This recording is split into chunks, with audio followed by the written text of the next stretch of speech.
The thing I really liked about this whiskey was how well it performed on ice. I don't normally drink my whiskey over ice, but this tasted great. It's such a high proof that it really, takes that ice super well and actually almost is better to me. Well, if you remember, after the whiskeys were revealed, we brought out the ice cubes, everybody dropped one in their glass, and I think this is the whiskey that we all just sat around and sipped and enjoyed afterwards. I definitely finished this one.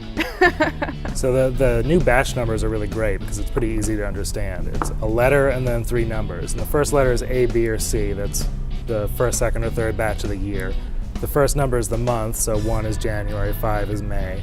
And then the last 2 are the year, so 17. So if you get batch C719, that'll be July 2019, the third batch of the year, or something like that. It's very easy to understand. And so there's really not just one new whiskey a year, there's 3 new whiskeys a year. Yeah, and they seem to be going for a similar flavor profile every time.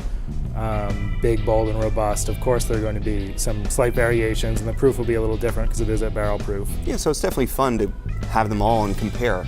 Yeah, I would love to do like a vertical of all of the 2017 batches just to see what the differences are, if any. And at $60, you can do it. If I can find the first batch. But there will be another one coming out, maybe right now. It's almost the end of 2017. We're waiting for our third batch. So I think no matter what, we saw how A117 performed and next to B517, they were almost identical. Certainly identical in terms of quality, almost identical in terms of flavor. So yeah, this whiskey definitely has a bit of a cult following already, especially among some of the real bourbon heads.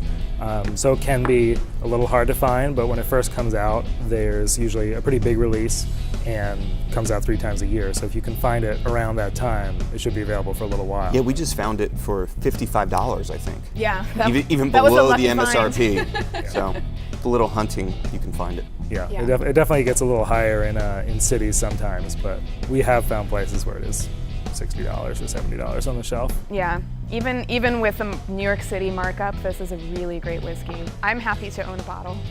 Absolutely.